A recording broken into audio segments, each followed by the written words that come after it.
Assalamu alaikum to everyone. We are here today with Dr. Suneela. Thank you so much for joining us. I have always said that you are one of the biggest assets for the country in the field of architecture. For people who don't know, Dr. Suneela is an architect. She has a doctoral degree from Oxford Brookes in Oxford. She has multiple published books, and you've also done a lot of design practice. And today you head the Department of Architecture at IBS. And thank you so much for joining us. Thank you for having me. It's an honor. I really want to start with a small anecdote and story because when I was thinking about you, एक बड़ी मजे की कहानी मुझे याद आई. So what happened is that you had applied to come to IVS as head of department, and I was a part of the panel where we were having your interview. And I remember that there was a presentation and they were sharing your achievements and your qualifications. और एक के बाद फिर दूसरी चीज़ आ रही है, फिर तीसरी चीज़ आ रही है. And I think a point came when we were all just looking at each other and there was an expression like, oh wow. And at that time you looked at us and you were like trying to pacify us. नहीं, actually मैं बहुत देर से काम कर रही हूँ. And it was so funny. It was so funny because none of us were PhDs, none of us had that, and but it was so nice to see that, that so humble, so soft and warm and approachable, and at the same time a giant in your field. So thank you so much for Thank you. taking out the time. That's a very humbling introduction. Thank you. I think we really have to start with when you were younger, did you want to do architecture? What inspired you towards this field? Is there a story? And also you picked IVS for your qualification. So how was that experience being in IVS? Yeah. So I didn't want to be an architect बचपन से, like many people would say. But there is no very fancy story, but the fact that I was very good in maths, I love maths, and I still do. And I had a good, I was also good in drawing, sketching. So initially, I was very inspired by my father, who was a flight engineer in PIS. So I wanted to do aeronautical engineering, and I wanted to be a pilot. When I was younger, my father didn't discourage me because he was a very liberal-minded person that way. But then when he realized that I was serious in pursuing this as a career, so he sat me down one day and he said, "Okay, family life really gets disturbed when you're away for so many days." So in his own way, he tried to convince me not to go for it. Achha. And then we thought about what other areas I could apply for. So the second option came up, which was really interesting, was somehow civil engineering. So again, I like numbers, and I like, I also, when my house was being constructed, my family house in DHS, so I would visit with my father. And that was something which I really enjoyed, the site visits. And I was very young at that time, class 4 or 5.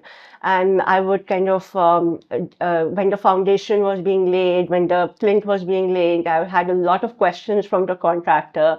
And although I have two brothers also, a older one and a younger one, they were never interested in the construction and all of that. So my father remembered that, and he said that, that I saw that interest. So would you like to go in that direction? So we had that conversation when I was doing my A levels, and we were thinking of what to apply for. So then I looked up programs, and other thing was I was always, I love studying, I love reading, I love education as such. So I was sort of a nerd always. So and I had this kind of desire to go abroad and study. So I convinced my father that I'll go for a civil engineering degree in the UK. And I had applied and I got in the University of Leeds. Wow. My initial tuition fees was paid. My hostel was booked over there. My What? clothes and my jackets and everything Oh my had been God. dry cleaned. And just a week before I was about to leave, my mother came into my room one morning and she said, we're very nervous in sending you, and you're only 18 and we're not very comfortable, and both you and me and your father couldn't sleep the whole night. and would you reconsider your, going abroad right now? Obviously, I was very upset, and but I was never a very rebellious person. I have always been someone who doesn't like to upset anybody. So then I was very upset. I didn't stop talking to them for a week or something, and then we, as like the three of us, decided, okay, I won't go for now, but you have to promise me that you'll send me abroad sometime later, maybe in a year's time or 2 years' time. But then obviously there was a couple of years. What do I do about in those years, in those couple of years? So we started again looking up options, and luckily, because in this IVS takes admissions in January, and the semester in Leeds was starting in October. So I had the time, to apply to JAM, because at that time the admissions were much later than what they are right now. Okay. So then I applied to IVS. I wasn't very keen. And why IVS? Because it was, at that time, it was the only private institute in the city. There were public institutes, and having studied in a private school and, all of that, I wasn't very, and also because the admissions of the public universities had stopped by then. So IVS was the only choice for me, and then I thought of architecture, mainly because of art and science and my interest that my father had said that, when the house was being constructed and all of that. And I think So IVS was fairly new at that time. yes, it was relatively new, but we had a few family friends studying there. So Ahmed Mia, Acha. the studio subtractive, Yeah. he is my mom's very close friend's son.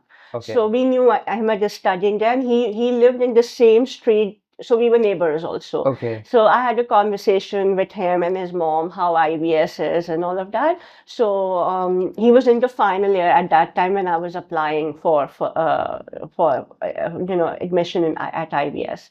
So I remember his mom telling my mom, "Don't send Suneela to IVS. You won't see her face. She will become, her skin will get darkened.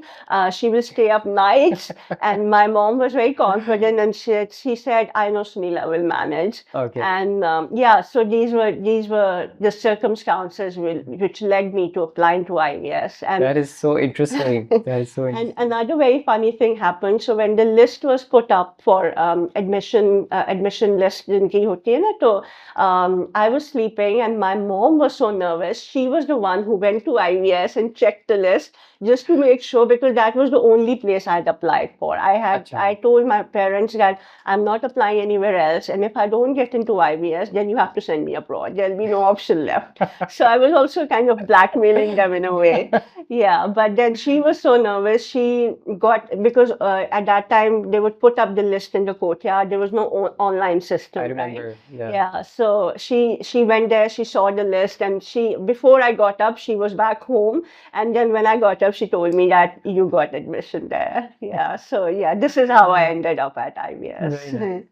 And IVS has seen its own trajectory, and you're one of the earliest batches. Yeah. I'm really interested to know, how was that experience like? Did you have fun those 5 years that you had? Yeah. Do you treasure them, and how was that for you?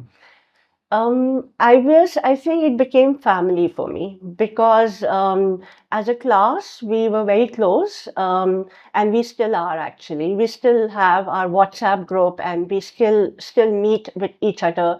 Although majority of them are abroad now, but whenever they are in Pakistan, there is at least one annual get together. And it just so happens that, because my husband is an IVS grad as well, from the same batch, so it is kind of an unwritten rule that we'll meet at Ahmed and Suneela's place. So, they don't even ask us. They just tell us in December, because that's the time that when everyone's here, that we are coming over on this date, and, you have to make yourselves available and your house available for us. So, yeah, so it's been a great experience for me at IVS. Also, more because I think we were a group of people who were coming from various very, very different backgrounds, but there were people from very wealthy backgrounds and people from very Humble background. humble backgrounds as well. but there was never that distinction when we were together. We all became, the Mawali sorts, and we would eat at dhabas and cafes and Nice. do a lot of fun. And we were very lucky because we also traveled a lot together. So we, as a class, we went to India, we went to Iran, we Wow. traveled almost all of Punjab and Sindh. So we did a lot of traveling, and we used to self-initiate them. So we would just, organize them, go to one of the teachers, request them to come along. So I think that led to a lot of bonding and a lot of memories being formed, which we still talk about whenever we meet now. That is So amazing. That sounds really, really amazing. Also, you wanted to become a civil engineer and then this transition into architecture. After you completed your graduation, did you feel at that time कि नहीं जो भी हुआ अच्छा हुआ? Did you feel satisfied? So this is another funny story because my mom, for the longest time after my graduation also, she used to tell me, अच्छा हुआ ना इंडस चली गई वरना अहमद कैसे मिलते so she would justify kind of her them pushing me into doing Yeah. architecture and doing Indus Valley that you ended up getting your husband Yeah. from there. So yeah, I think of it that way now, that I think and I think I'm a believer in whatever is meant for you, it will happen that way. So I guess no regrets. I'm quite happy about the way life turned out to be. That's amazing. And uh, we know that your passion to go abroad was fulfilled. You, in fact, I think you went to Australia for your master's and then Yeah. you did your doctoral degree in Oxford. And those are places very far away. And I think apne urban management you studied in Australia and you did urban design Yes, in Oxford. at Yeah. Oxford. Uh, and I'm guessing that, you were married. Yes. So how was that experience? Was it hard? Was it because I'm guessing because I also went for my master's after I got married and I had a kid. It was actually very hard. So Yeah. I'm wondering how was it that like for you? Australia, we went after we got married. So we didn't have kids at that time, but yes, Oxford, I had two kids. So again, the reason for going to Australia, choosing Australia was that the the Australian dollar was comparatively cheaper. So when we went, it was 30 rupees for a dollar, 30 rupee, Pak rupees for a Australian dollar. So it just seemed more affordable Yeah. because there were not many scholarships available. But then again, I told my father that, and Ahmed actually, because Ahmed was not, we had gotten married, but Ahmed was not thinking of going abroad for a master's. He's not the studious sort, so he doesn't like studying much. But I told him that you have to, like, the only way we can, be together after being married is you come along with me because I'm going. And I told my and I told my Nice. father that I don't want anything from you as a wedding gift. Just pay for my master's degree. So he Nice. agreed to that. So That's nice. Abba was also always been somebody who has been a very encouraging person when it comes to education, and he's really pushed all three of us to attain the best that we can. So he supported me there, and he paid for my master's Nice. degree. And yeah, so Ahmed got into, and luckily we got into master's programs in the same city, but not in the same university. So we were in two different universities in Canberra. And the reason for going to Australia was basically, I told you, because it was affordable, and it was also kind of a upcoming market. So they were advertising a lot. They were, it was relatively easier to get into at that time, and it was also a sort of a charm, down under. What does it look like? Because as I told you, my father's in the was in the airline, so I've traveled a lot. I traveled a lot before I got married, but I've never been to Australia. So that is my other passion, actually, traveling. So I thought, let's go and discover Australia. So yeah, all of these things led me there. And it's funnily, I'm also reminded of my own experience because when I graduated, I became an activist. And I was also married. And TM really wanted to go for studies abroad. And I said, हाँ हाँ ठीक है. but in my heart, I didn't really want to go. Hmm. And when we got the admission, we got the scholarship, then she said, we have to go. I said, I'm not going. मैं यहीं पे जीऊंगा मरूंगा and all of that. Then TM said, this guy's gone crazy. Yeah. Then she went and spoke to my dad, and my dad said, yeah, You have to go. for God's sake, Yeah. you got a scholarship. Exactly. Yeah. So that's I I know that you also worked after you graduated. Yeah. I'm interested to know that obviously you went for these fantastic qualifications, but how was it like working at that time, and what was your experience like? So, Shahid Abdullah was one of our teachers at IVS.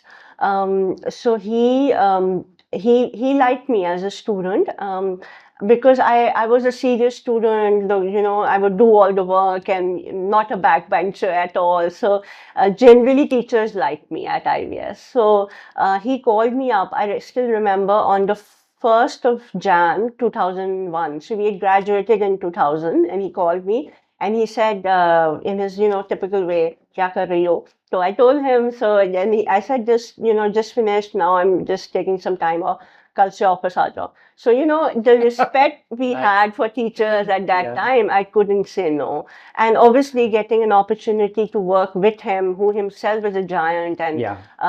and a great mentor for me as well. So I joined ASA in the interiors department, and I worked with him for 2 years.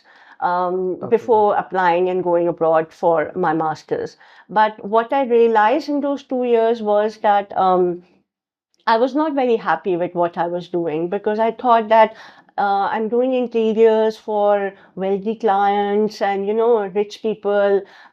That's not the reality of my city. There are so many other everyday challenges which we as citizens of Karachi, of Global South, and face. So I always felt there was something missing, but I really didn't know what was missing. So, and also because my education at IVS had not touched much upon these aspects of Karachi as a city, the challenges, urban challenges, Yeah. and the various aspects of things which go beyond the typical design or the typical form of architecture, which is limited to a site, right?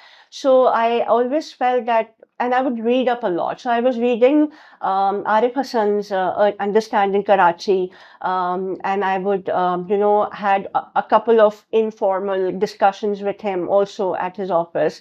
And he was somebody who always inspired me. So when I went, I thought about then going for a master's in urban management because I thought that Karachi is a city which kind of lacks management, governance. So maybe a degree towards this direction could help out. So, and I went to see him as well, Arif Saab, and he told me that if you go abroad to do a master's in urban management, stay there and don't come back. Because, I still remember that. And I got very upset about it. But I do now think I understand why he perhaps said that, because then people would come from abroad with these, very Western ideas and try and implement them in our local context without really understanding them. Absolutely. So I think that is where the position he was coming from. But yeah, so I knew that I wanted to do something in urban, but I wasn't too sure what in urban. But then when I looked up the programs, this kind of intrigued me, and because it was looking at policy side of it, it was looking at governance side of it, it was looking at financial management, environmental management. So all these aspects were there, which you see in Karachi, in bits and pieces, and you think that for making a difference, you could do something, a qualification in that direction. And I think that the hope really is that, as when you graduate as an architect, the hope is that the person who graduates is able to lift their, head up from the drafting table and look at the city Yeah. and be inspired and think about things. And it's really interesting for me that, you developed your own relationship with Arif Saab, who is perhaps a very different kind of person in comparison to Shahid Saab. Bilkul. And Poles apart. poles apart. Yeah. And then I'm thinking that this interest in the city and these, I would say, darker problems of our context, they inspired you to go towards this. And I'm thinking that there must have been a point in time where you felt that you need to transition from pure practice into academia. Yeah. So Yeah. what's the So I hadn't made up my mind until I, went for my master's. Then when I came back after having done my master's, so that is when I thought that, I can't go back into hardcore practice and need to do more research and, do something which is more related to teaching and connecting with young minds and all of that. But also, I think something that has always impacted me is Karachi as a city has always impacted me. So I just have this deep love for Karachi, or you know how you don't kind of appreciate if something is said negative about your children. You don't like those person, and you would blacklist that person. Similarly, if something is said negatively about Karachi, I don't like that. It hurts me. Although मुझे पता है कि that person might be right also, but it really does deeply. It disturbs me actually. I think And maybe all of us Karachiites feel this way. For example, I travel to Punjab and I really appreciate a lot of the things that I see over there. yeah, But there's always at the back of my mind कि यार ये I can't really live here. yeah, Karachi जैसा भी है, I just बिल्कुल, feel more grounded here. yeah, Now maybe it's just familiarity, yeah. but maybe it's something else. It's a deeper kind of an association. For me, Karachi presents a new challenge every day. Like, something I learn about this city, about the people in it. And also, for me, it has a magic. I might sound like a romantic, but I think I am what I am because of Karachi. I owe it to Karachi as well. Because, when I write about the city, the city didn't offer me so much to write about, then I wouldn't be able to write about That's it, true. right? So I think it's both ways. It's more symbiotic that way. And I'm guessing that you transitioned and you went to NED, which is a public sector Yeah. institution. And we know that one of the most fantastic things about NED is that they love the city. Yeah. And they really invest in doing research about the city.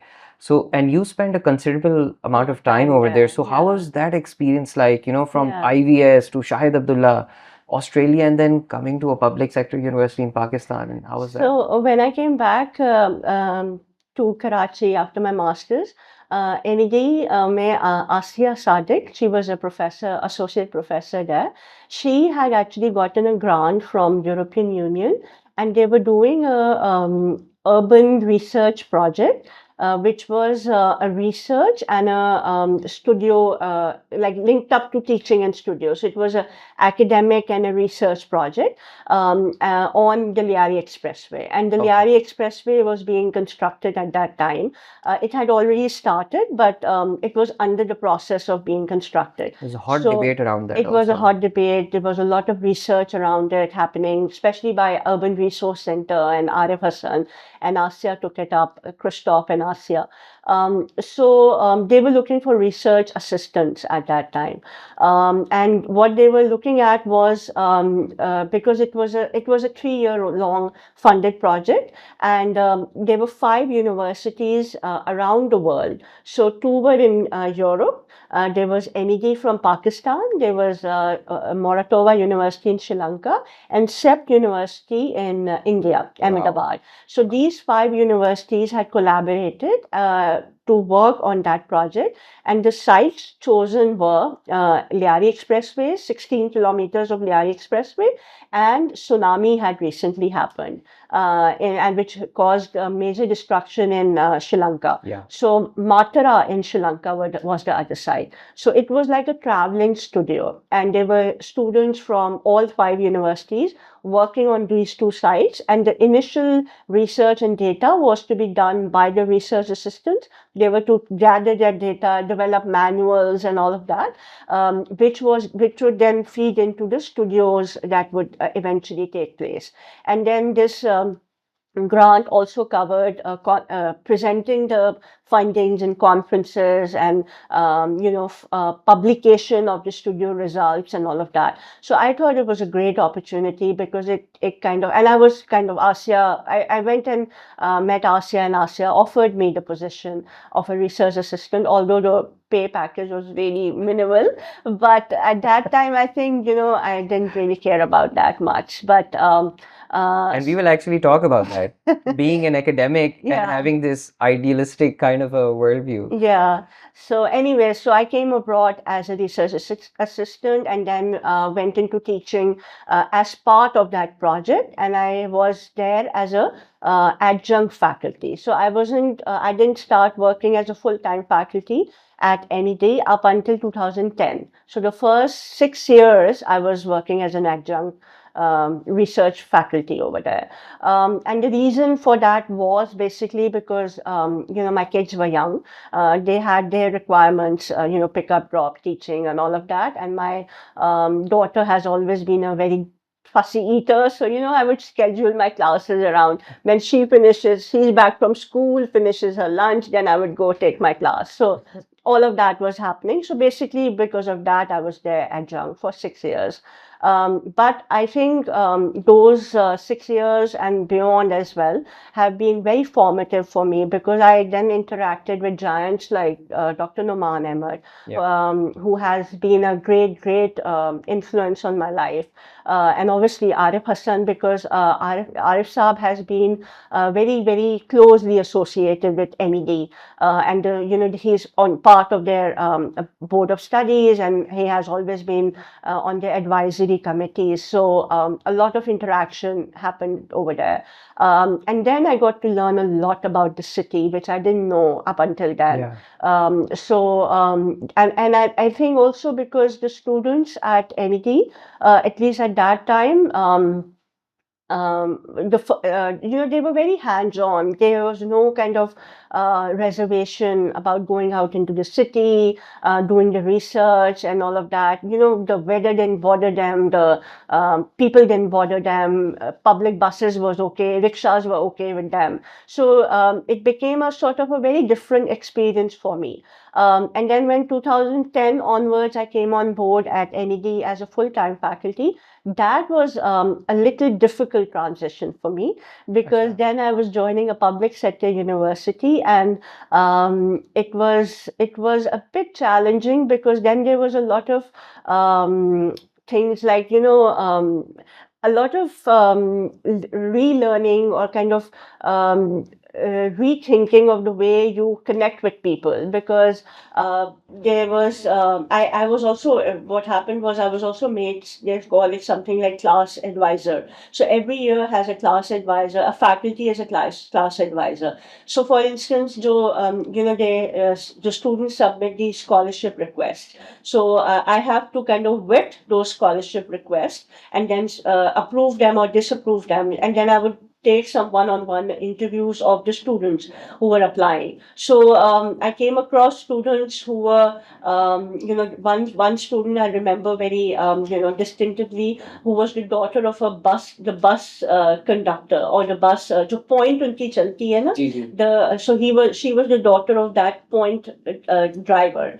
And then one was the son of a government school teacher. So these were kind of, and I got very disturbed about these conversations then when I had with them, because I'd never had interacted with this that section of the society on that intimate a level. Like, I would go and do the research, question answers, come back, report the findings, but when it comes to a student-teacher relationship and a very intimate level like that, and obviously when I'm deciding whether they should be given a scholarship or not, financial support or not, so the stories they would come up with about the struggles and about the aspirations. I would then actually start questioning my privilege. Or, okay, why am I so privileged and they are not? So, initially it was a difficult transition that way. But then I got used to it, obviously, and I stayed on. So, it was a great learning experience in all that fronts for me. But I'm guessing it must have also been an empowering and an enlightening experience, because you were now at a space where you could actually create opportunities Yeah. for people who could then hopefully work hard and improve their lives. Yeah. And in terms of academia, so you were from IVS and then you were from Australia. Do you feel that the academic environment was challenging? Was it creative? Was it interesting? I think it was because majority of the faculty over there were themselves coming from various exposures from throughout the world. So it was a very, very, very vibrant community. There were actually three of us from the same IVS class batch who were teaching there at the same time. So it was me, it was Masuma, and it was Mariam Karar. And Mariam Karar being the granddaughter of Professor Karar. So, we were the three main faculty who were leading three different studios. And then there was Asya Sadid, there was Fariha Amjad, there was Dr. Anila Naeem, Noman Ahmed. So all of these people had very, very different, NCA, UET from Karachi, Indus Valley, and then they had gone abroad for their masters, for their PhDs, UK, Turkey, Germany, all of that, Belgium. So we had a great kind of core faculty group, and they were very rich conversations with mentors. Then obviously Arif Saab, Fazal Noor would frequent as well. So I think there was richness. The education was also, it was a good, healthy space for discussions, and the work was being produced was also of very good quality. The only, I think, negative was that the batch sizes were very big. So it was a public sector university, so the students would be 40, 45 in a batch. And that was, I think, that compromised the quality of learning, like imparting education. Because the student faculty ratio becomes something like 1:15. So that's a little difficult to manage, especially in studio classes. Theory make doesn't matter that much. But and the other thing was, although the resources were very limited, but that really never hindered anybody. I think because generally the core group was bringing this ideology of making things possible. So that trickled down in all of us, and that didn't bother. But and also I think because the geographical location of the campus is such that it is at quite a distance from the main campus being at next to Karachi University, and our NED campus being at Pakistan Chowk. So all the politics that used to happen at the main campus, we were kind of shielded from it. Okay. And whenever we had to go to main campus, we would think, oh God, where are we? We want to go back to a safe haven. Yeah. So I think Dr. Noman was very good in that way, because he was heading the department and kind of protecting us from all that negativity. And I think also at that time, the vice chancellor was very progressive also. He was on very good terms with Dr. Noman, and he would kind of encourage a lot of out of the box initiatives by him as well. So that was a very good time to be at NED. And I'm thinking that it is at this time that you went for your doctoral research. Yes. So that too, I think, was something which I wasn't very convinced about, mainly because I had two kids, right? So my daughter was 10 years old at that time. 8 years old. My daughter was 8 years old and my son was 6 years old. So for me, they were priority in terms of their education and all of that. And taking on a PhD is a big commitment. Very big commitment. Yeah. So I wasn't too sure, but it was Dr. Noman Ahmed who convinced me, and then Ahmed, my husband, he really supported me. So these were the two people, I think, who said that no, you must do a PhD. And that is how the decision was taken, because they knew that, for Noman Saab, he knew that for an academic, the way forward for him or her to grow is to actually, eventually get a doctorate degree. Absolutely.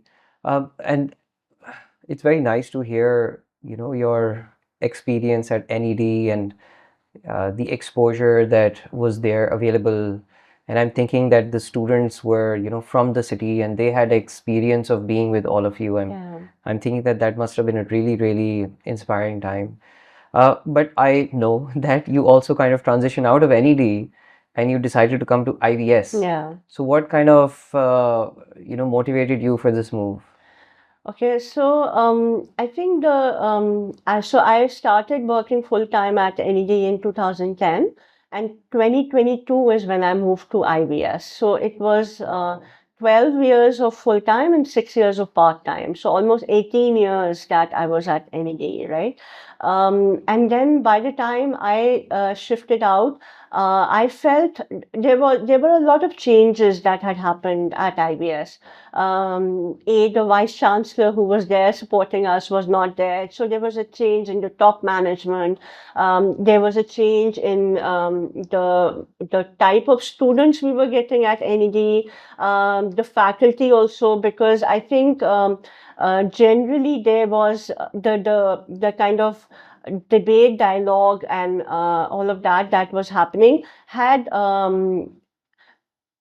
it was like, it had gone through its formative years. Now it was very well established, but I started feeling that the social kind of a shift or a social direction that NED had started taking had become a um, bit too overwhelming for my liking. So, Okay. so I was I was not very uncomfortable about it, but I was not really enjoying it then. By social, do you mean socialist? Socialist, yes. Okay. Yeah, socialist, sorry. So, and the other thing was, I think generally I am a little impatient sort of a person, so I like change. So I like, I like circumstances to change, things to change. So I'm not. I think that there are greater opportunities there. There are the trajectory of learning goes up. So I was feeling a bit of saturation Yeah. at NED. So it was a very personal thing that. And I guess it's almost natural, if you spend so much time over there, one would feel that, the best that you could do in that environment you have done. Yeah. And then one would naturally feel drawn to some kind of Some change. other things. And then you decided to return to your alma mater, which is IVS. Yeah. And I'm guessing that that must have had some kind of like, because you've had an emotional attachment with IVS and then you came back. So how has that experience been? You've been here for a couple of years now. And Yeah, it's been almost 2.5 years now. so, if you could kind of, because of your wealth of experience at NED and the exposure that you got there, in fact, the support of, for example, going for PhD and coming back. Yeah. So you've kind of thought about those pros and cons, or, when you come to IVS, what's your observation? What are the kind of pros and cons of being here in a private sector, more niche? I don't think it is elitist, but I do think that it kind of works with a smaller segment of society. So how do you feel about that? Yeah. I think IBS, when I joined, I think like Karachi, I have an emotional attachment with IBS also, being my alma mater, and having a great number of people who I'm still in touch with. Some of them are my very good friends, my husband and all. So we all kind of connect because of IBS, right?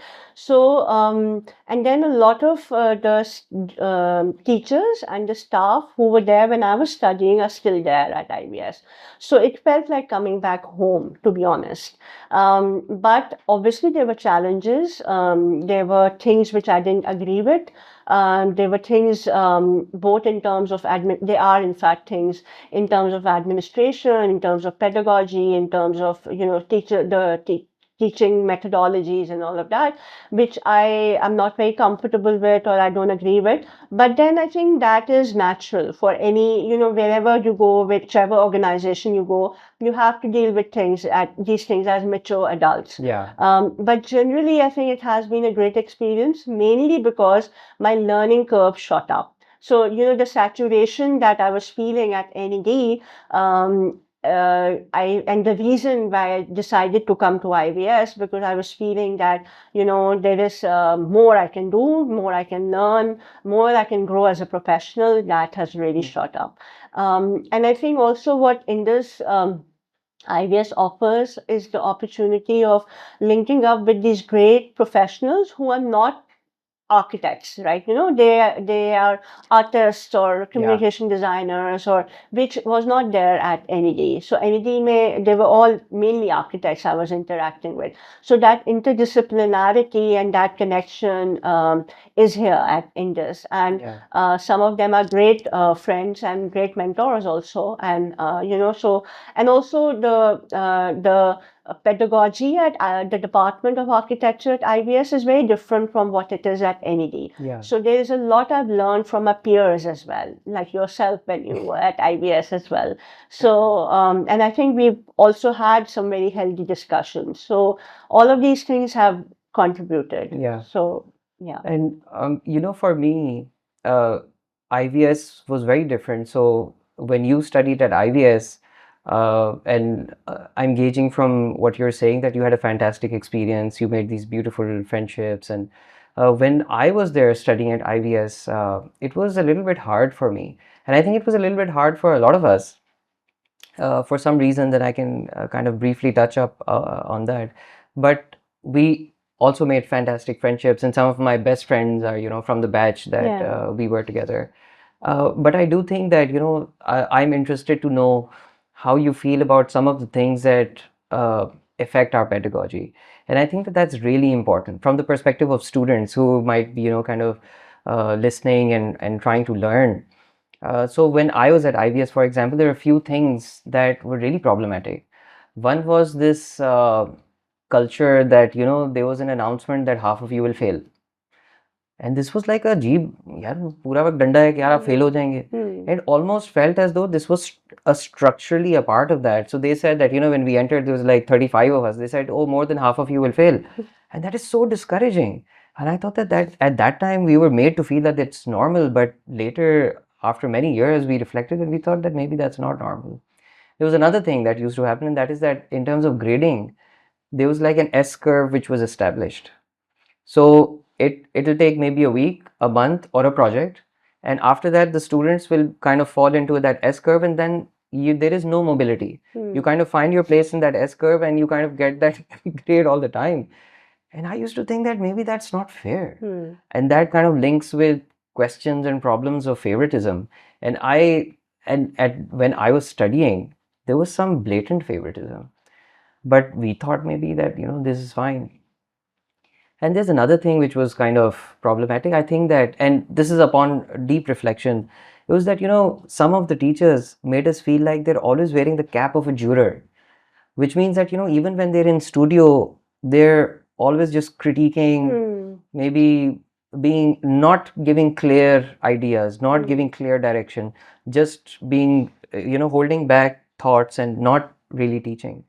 And later we thought that, a teacher is also supposed to be a mentor. You're not just supposed to be a juror all the time. And when I joined IVS to teach, I don't know if you remember Roland D'Souza Saab. Yes, he's taught us. Roland D'Souza Saab used to be my teacher when I was at IVS, and a bunch of us would go to him and say that, and he was not an architect, so we could speak to him more openly. We said, "Ke Roland Saab, we are facing all of these issues," and he just shut us up. He said, "Yeah, I don't want to hear this. If you think there's a problem, come back to this place and try to fix it." That really stuck with me, and Sami was there with me, of course. And then, we did our thing. We studied abroad, we came back, and then we came back to IVS. And when we came, Sami and I and a couple of us, we really wanted to kind of change things, transform, the teaching style and the expectations, and not telling students you're going to fail all the time and so on. And, I'm interested to hear from you because you are heading this ship now. You're the captain of this ship, and, it's one of the premier organizations of the country. Do you think that we have been able to get over this kind of toxic environment? And do you think that it is a place of inspiration? Because I started to believe as a teacher, I have one job, and that is I'm only there to inspire. That's it. And I think that old school teaching was कि डंडा लेके खड़े हो जाओ, because if you instill fear, then they will produce more work. But I used to think that if you just inspire, they'll produce much more than you can expect. So what are your thoughts on this? Do you think that we are moving forward in creating an inspiring environment? I just want to go back to my time at IVS. So I have we were a batch of, I think, 16 people in all. So I have a experience which I've shared with you, but not everybody had that experience. So because there are some of my class fellows who we are still in touch with, and they say things like, I don't want to go back to IVS ever again. Okay. So, the toxicity or the Danda style teaching that you're talking about was there at that time as well. And a lot of teachers were coming, coming to teach as if they were doing, it was a ehsan on us that they are coming to teach. So that kind of, but I think because I was a good student, I was studious, so I was generally in the good books of the teachers. So I never got that toxicity. And the bell curve that you're talking about, I was probably on the upper limit of that bell curve. So I think that is one of the reasons that my experience has also been very positive. But I could see the other side as well, because we do talk about those things now. And you were right. There was and there is still some favoritism. But I think that has to do something which the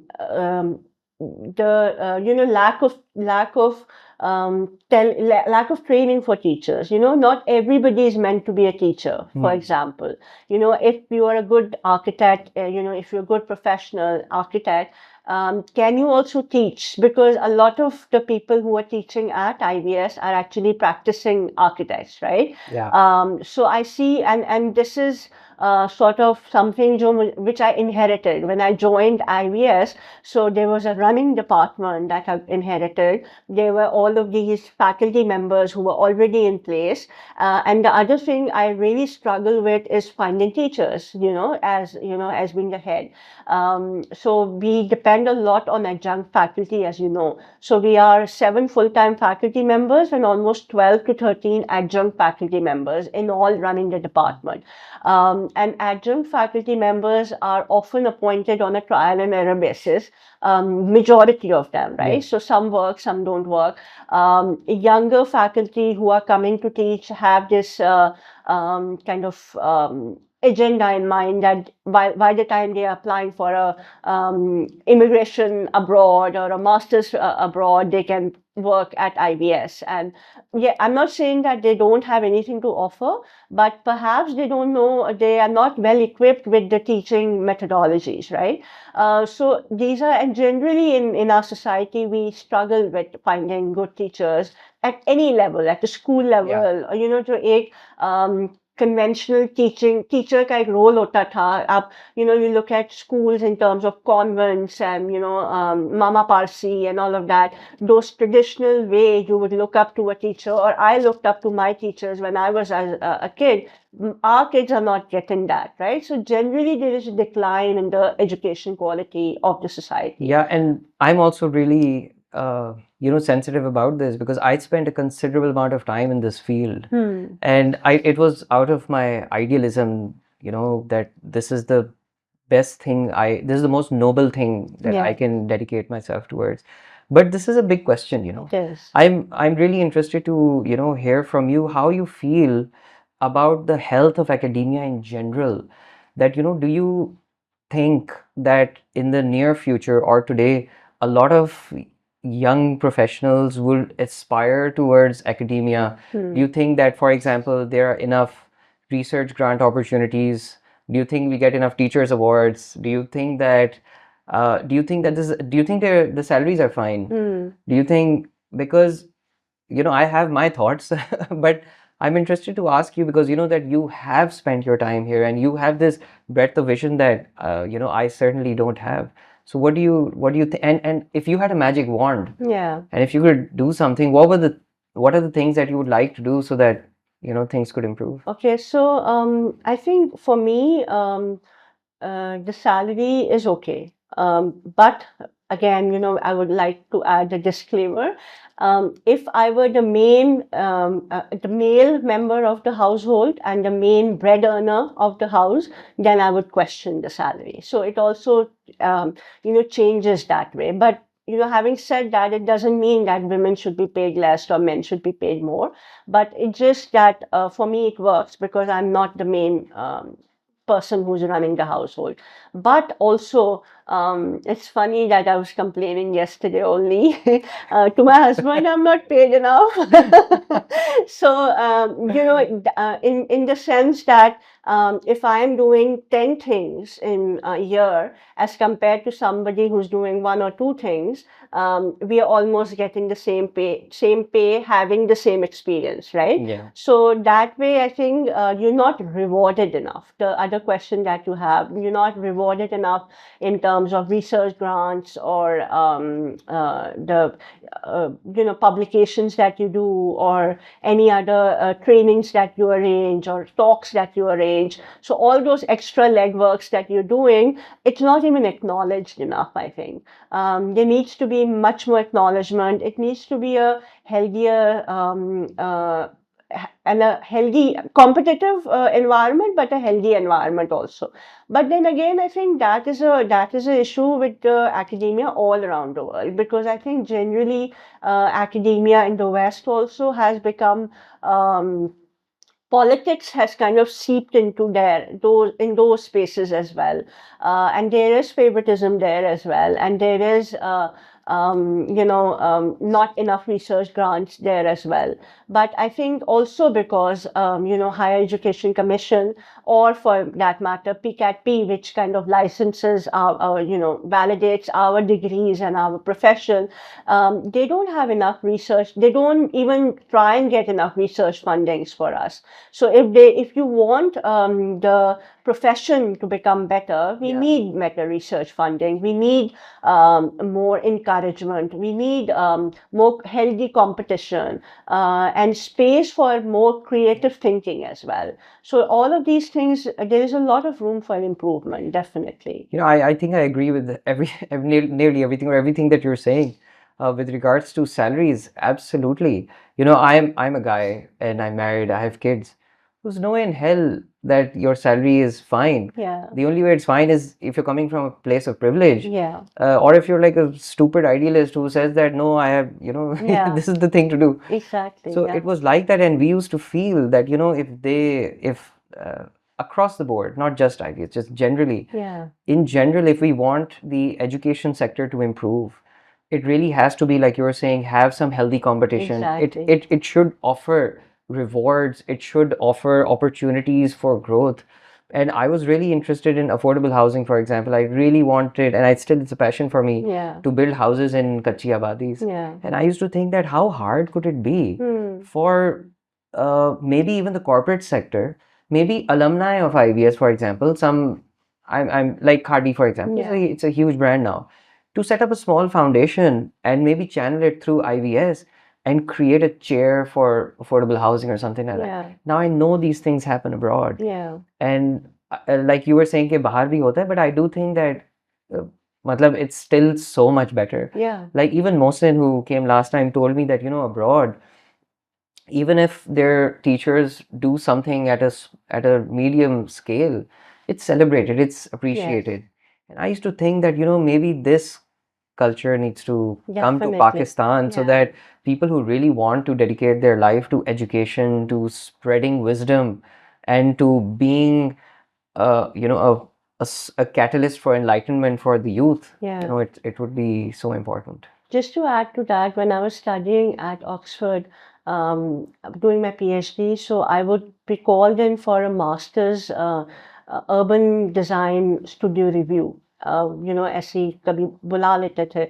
So when I saw the work over there that the students were putting up, and a lot of them were international students from various parts of the world, it was actually at par with what we were doing at NED final year at that time. So and up until then, jab tak, I didn't see their work, I didn't really appreciate much that our students were doing. So I think sometimes there is actually lack of exposure Yeah. also. You don't know your own worth. Yeah. A lot of times that's the case also. Just say you're saying that little things are appreciated abroad. I also feel that we do so much and expect दूसरे हमें appreciate करेंगे, but at times we don't appreciate it ourselves Yeah. also. That is also, we are all, because it general वो है कि तुमने किया क्या है, we kind of don't give enough credit to ourselves as well at times, Yeah. which is something I think we need to teach our students also. And I think as a teacher, generally मुझे लगता है कि first and foremost जो एक teacher में होनी चाहिए वो होती है empathy. Yeah. And that is something which many of our teachers are lacking, Yeah. be it IVS, be it NET. I feel that connection with your student on a human level is very important, and you need to become a friend, but not to the level where they can take advantage of you, but more in terms of they can talk to you, they're comfortable, you create Yeah. that space that way they're comfortable in talking to you. As you said, that a lot of times our teachers come in as jurors and not not as studio critiques. So I think also जो एक हमारा which actually Shahid Abdullah talks about quite a lot of times is the shagird or student shagird or ustad relationship. That is something which is very local and a very part of our society, and I think it's a beautiful relationship which we can learn from a lot. And it has also been there part of architecture education, the way architecture was taught. Mimar Sinan and all of these, the book by Elif Shafak, what's it called? Elif, I don't remember. मैं भी भूल गया. Yeah, just slipped on the top of my head. But it is about that, apprentice and architect relationship. And it's the Bauhaus movement, the modernist movement, which actually brought about this change in the way architecture should be taught.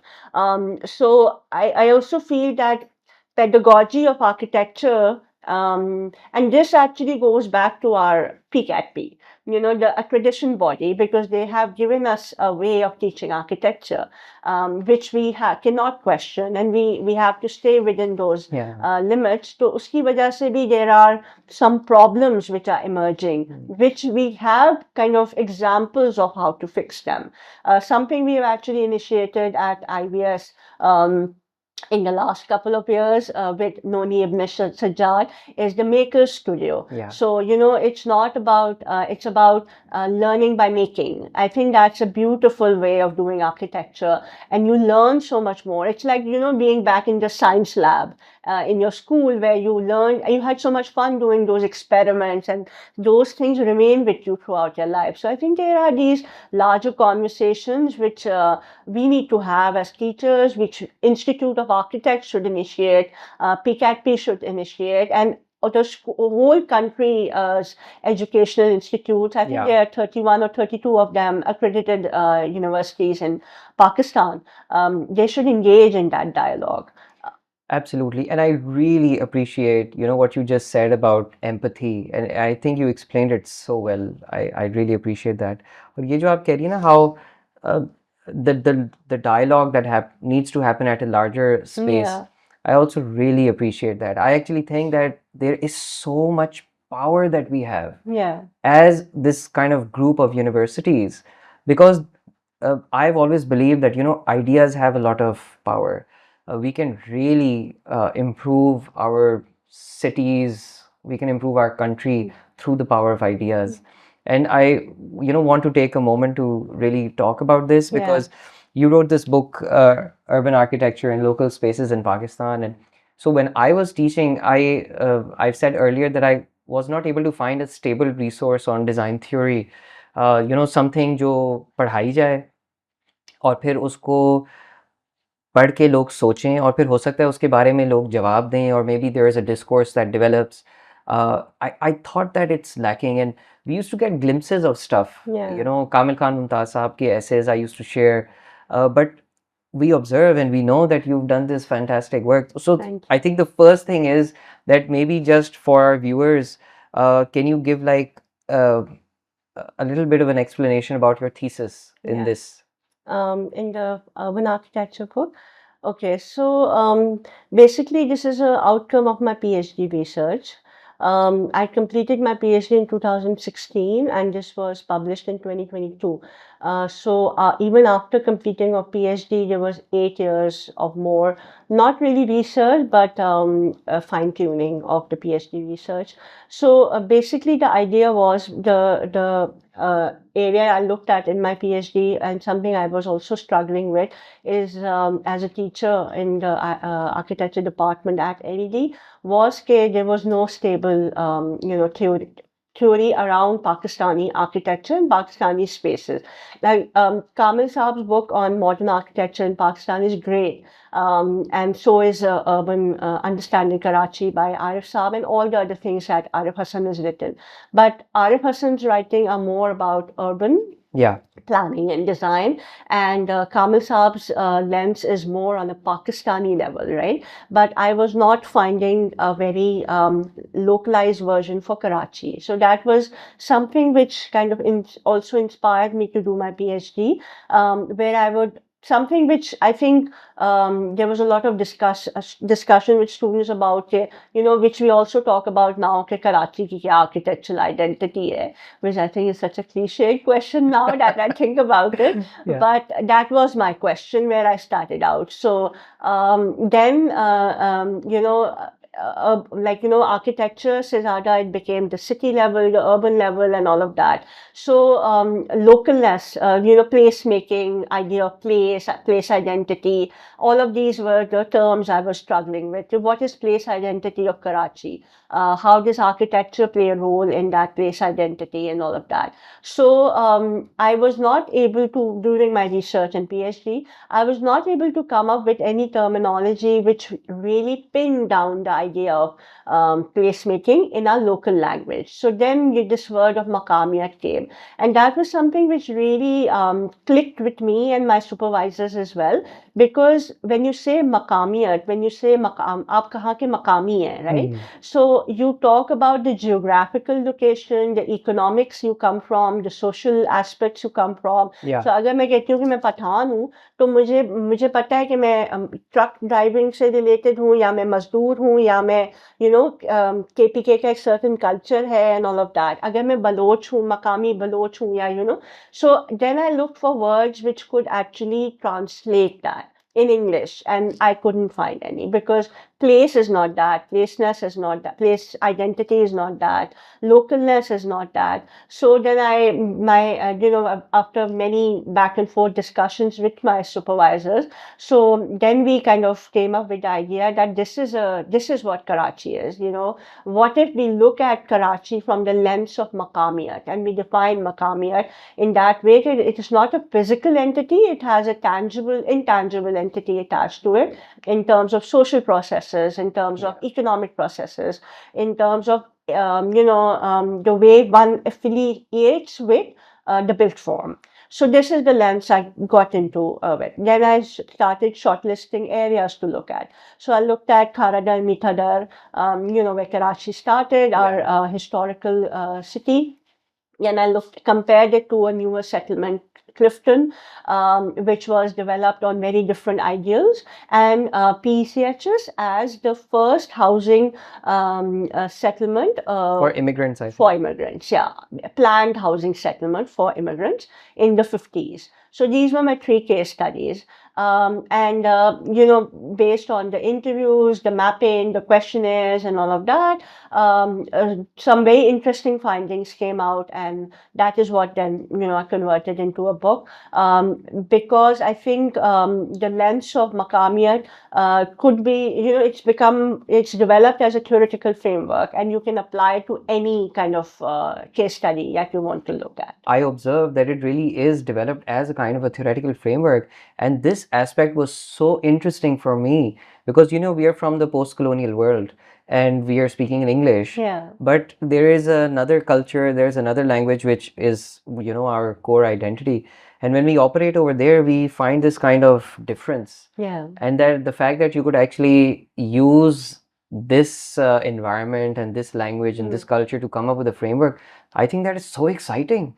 And I don't know if it has been possible for you or possible for peers to um, extend these ways of thinking to the studio Yeah. or to the university in general, because my personally my hope would be that if you spend more than 10 years on this, Yeah.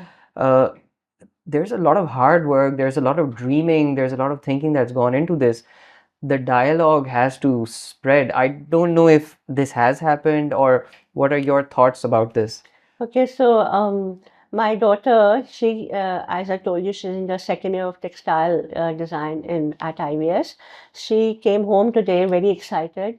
Yeah, and she told me, "Mama, we read a chapter from your book today in our LA class." Yes, Yes, yes. that was like the best day, and like, and when so I told her, "Did you Nice. tell your teacher this is by my mom?"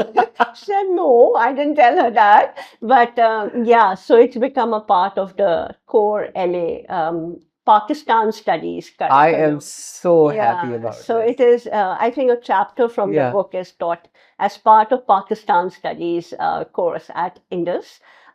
great. Yeah, and the other book which we will talk about perhaps later is core is taught at NED as a core book in one of their courses. And Yeah. let's talk about the other book. Okay. Understanding Karachi from public architecture. So that was more like a sort of an appendix to my PhD thesis, where again, I said I was looking at identity. So what talks about how do you tell the identity of a city is through its public architecture. Yeah. So there was a course initiated at NED while I was there called Critical Regional Studies in Architecture. It was an elective which I used to teach. And I used to really struggle with finding the right research, right reading material, basically.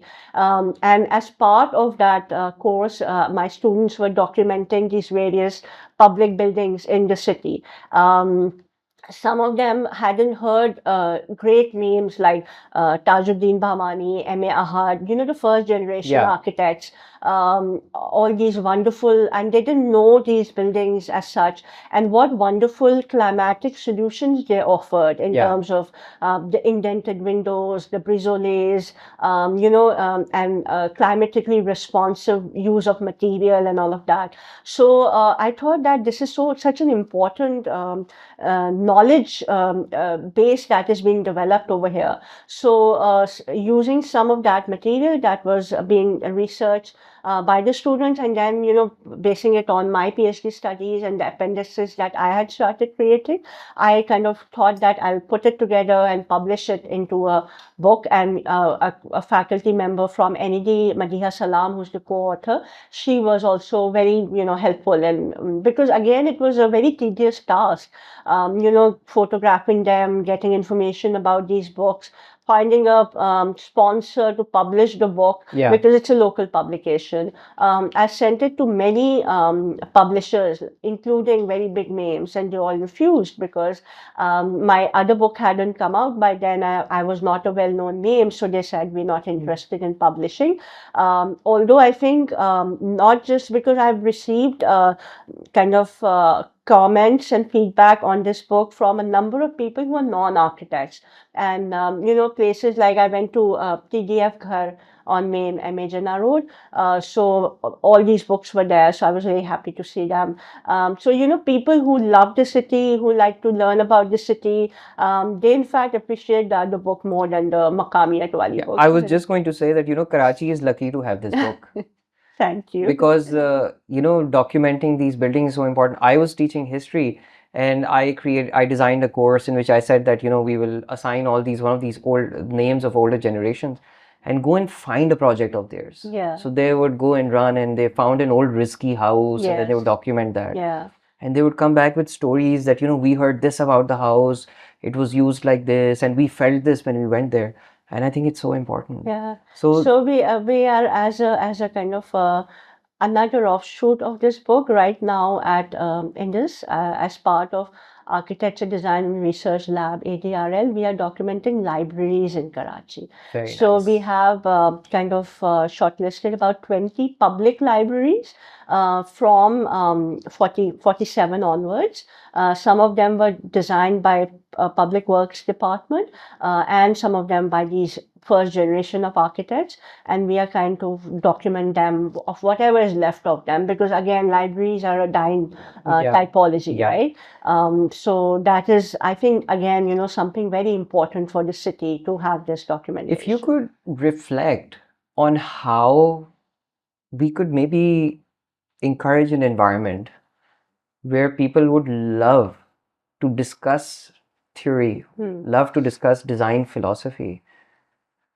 Any comments on how we could encourage an environment like this?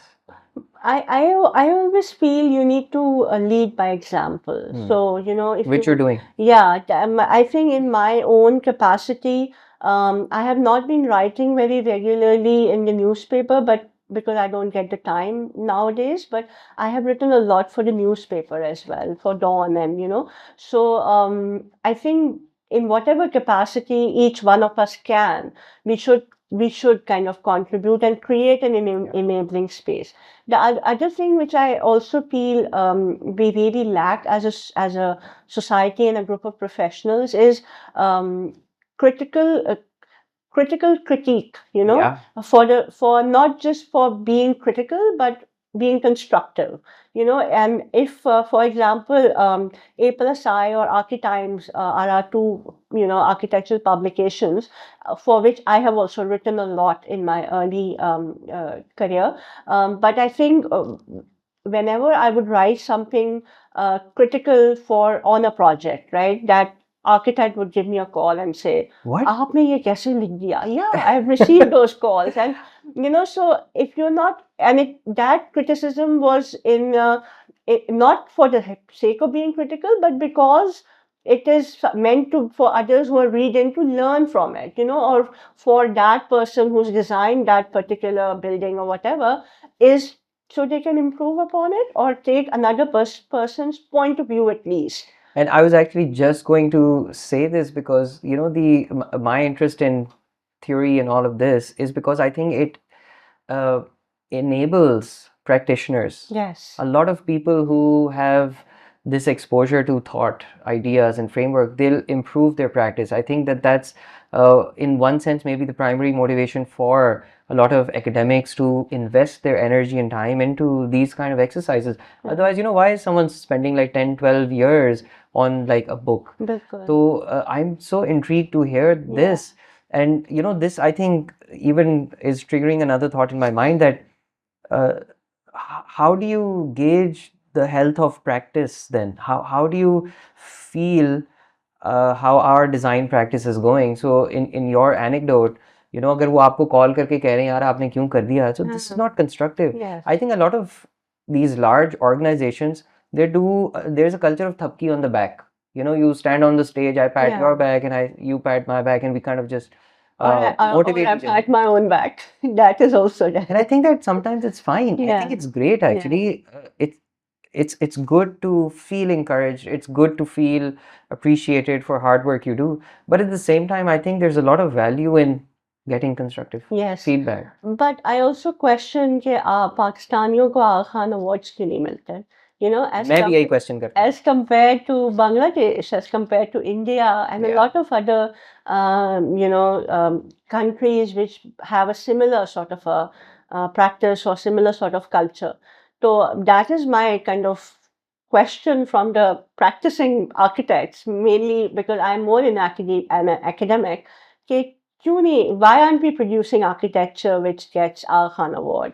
Mainly because that critical dialogue is not there. I think that has a major role to play in it, because you are not willing to take criticism in a constructive way, or you're not willing to learn from your past mistakes, or you're not willing to grow, or you're not willing to have a bigger vision. I think all of these things are very important for you to reach that level, for you to grow on a professional level, for the profession of architecture to grow. For example, we teach fourth year, every architecture school, the studio is inclined towards urban design, right? Now we really struggle with showing students good years, almost 80 years. Why don't we have good examples of urban design spaces? Architecture, maybe how much is the built environment inspiring our students? We can, in fact, something very funny. Some a realization I had when I was writing this book on public architecture in Karachi. I could actually, in the recent times, there are, I think, four or five architects whom I can name on my fingers, whose buildings I could pick. So, that says a lot about the architectural practice in the city here. And a lot of big names have never done any public buildings Yeah. also. So, but then that also gives me hope, because that means that our generation and the generation which is coming after us Yeah. has a lot to contribute, has a lot of space where they can carve out for themselves, a lot of opportunities, which I think people are now doing also. Yeah, and I think hope is so important. When I was talking to Mohsin, he's a cynic, and he was giving me a lot of, he was giving me hard time. He was like, he has kind of nahi yaar sab kuch bura hai. And I said, no, I'm very hopeful, Yeah. and I want to, yeah, in a very simple way, what gives you hope? Because you're a leader, and you are leading by example, and you're, you know, you have that, maybe even you can maybe look into the future with all this wealth of experience and exposure. Are you hopeful? And if yes, what is giving you hope? I'm quite hopeful, because, and there is a reason behind it, because when our graduates from architecture, from NED, come back to us after 4 years, 5 years, or even like people like Mohsen, whom you've taught, and they actually question what is happening in the society. They show that they become critical thinkers, and they have a sense of responsibility towards them. I think that we have achieved something being teachers. For example, I have a very recent graduate from IVS who came to see me one day, and she said that, the place I was working at, I resigned from there. And she was there for, I think, just a couple of months. So I asked her why. So she said, I did not agree with their practice ethically. Wow. What they were doing was ethically incorrect. So I thought that, we can give ourselves credit somewhere for that. I'm So glad. yeah, so she had the conscience, something is not ethically correct in terms of the proposals that they were making for the city, and their urban design proposals. And she said that, I'm not going to support this. So I think that was a big achievement. And I really encouraged her for that thinking, and all of that. So I think when there are instances like this, Abhi recently, in fact, yesterday only, another graduate from IBS, whom I haven't taught, but she came to see me. She was graduated 3 years ago. And said that she has won this some UN funding or something, and she's working on recycling water for using in wastelands, or some project around the wastelands. And she's designing some on the coastal areas of Karachi. So I think, a very much conscious Yeah. project, that she's moving away from hardcore architecture, a requirement for the city, context at large. So I think these little instances give me hope. And I'm really happy to, and I think I know which student you're talking yeah. about. And I've also started to think that there are a lot of now, the market is changing. So the way an architect would be expected to add value to society, there are now different opportunities there, and I think that's a good thing. Yeah. So, for example, I know architects who are working in the manufacturing of sustainable materials, Yes.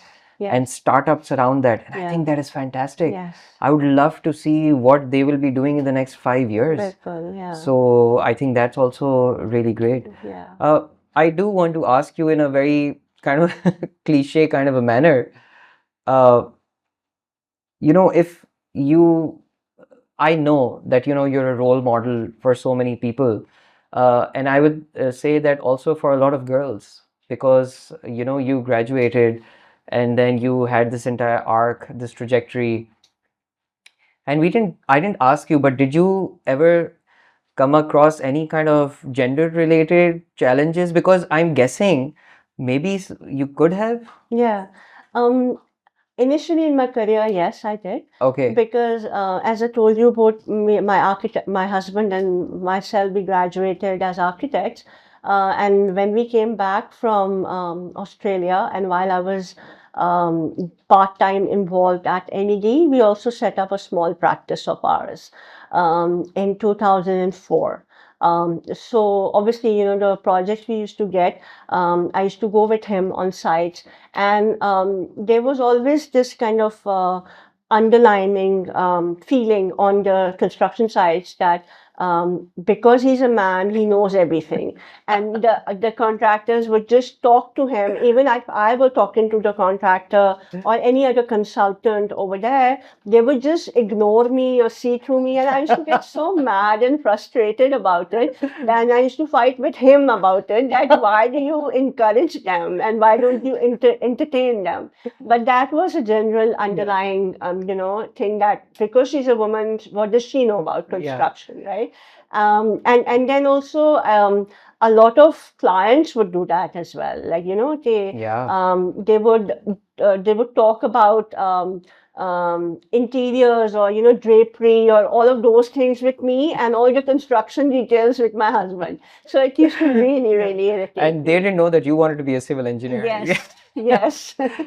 Yeah. This is so intriguing to hear, and I hope that things have changed. I think that there are more girls who graduate than boys. I think Yes, that yes, has been the that's case. the ratio. I also think that in my own experience, I've seen, uh, ladies who are doing niqab, they're civil engineers, and they're Yes, standing on the shuttering yes, with me, and yeah, they're looking at the saria and scolding the contractor. yeah, So, yeah. but I think this is It is encouraging also, I this is think. encouraging, Yeah. and this is the big question, that a lot of young girls might be, listening or watching this podcast. What kind of message would you kind of maybe share with them to Mhm. inspire them? I think more than young girls, because I've been a mother, and I've been having a set of in-laws and all of that, being a professional, and also being the only daughter, I have a lot of responsibility towards my parents as well, because I've got two brothers, but you know how parents are more generally more close to daughters. Yes. There's a lot I have kind of tried to balance at Yeah. times. And there have been times where my kids have been very unwell when they were young, and I would have had to go to a very important meeting. And I would just quietly, secretly pray to Allah Mia that, Allah Mia, please, meeting postpone karwa de, and that would happen. So, I have always kind of felt that when I've been very honest and truthful towards whatever I'm doing, being a mother, being a wife, being a daughter, being a professional, Allah Mia has always paved my way for me. So I think ethics is very important in whatever truthfulness, ethical practice, being true to your role. That is my only message for everybody, and not be in a hurry. Not, things will happen, it will take time, things will come to you, everything will come to you, but ये जो एक general वो होता है ना कि overnight हो जाए या जल्दी से हो जाए, I think that's very wrong, and you should enjoy the movement, give it time, take it one day at a time. That is another thing which I've actually didn't do earlier, but now I've learned I take one day at a time. So if someone were to ask me what are your plans for August or July or something, I would say I don't know. I take one day at a time. So that is, I think, something also very important, that leave things to destiny also. Things, whatever is planned for you will come for you. So also what Islam also talks about, if it is meant for you, it will come to you. If it Yeah. is not meant for you, no matter what you do, it will not happen, right? So agar, for example, you are supposed to earn 5 lakh rupees, by hook or by crook, they will come to you. So you might as well do it in an ethical manner rather than do it in a unethical way. So these are my beliefs, that ethics and honesty and taking one thing at a time is very important. And have a vision, have a goal, have a larger vision, but don't rush yourself, don't push yourself, and yeah, things happen. That was so beautifully explained. Thank I really appreciate it. Thank So, you. uh, yeah, I'm speechless. Thank you so much. Thank you. Maybe we can, yeah, maybe we can stop here. Yeah, sure. It's been a pleasure. It has been a pleasure for me. I thank you so much for coming and spending time with us and sharing all these thoughts. I don't think that although I've worked with you and spent some time with you, we never had a chance to really No, connect we've in this never. way, and Yeah. I really want to thank you for doing this. No, thank you so much. And it was not as difficult as I thought. I was so scared of the camera, but I think it went by okay. Thank you And so much. quite quickly as well. Yeah, Yeah. yeah. Thank you. A special thank you to S. Abdullah Home for helping us make this possible. Thank you very much.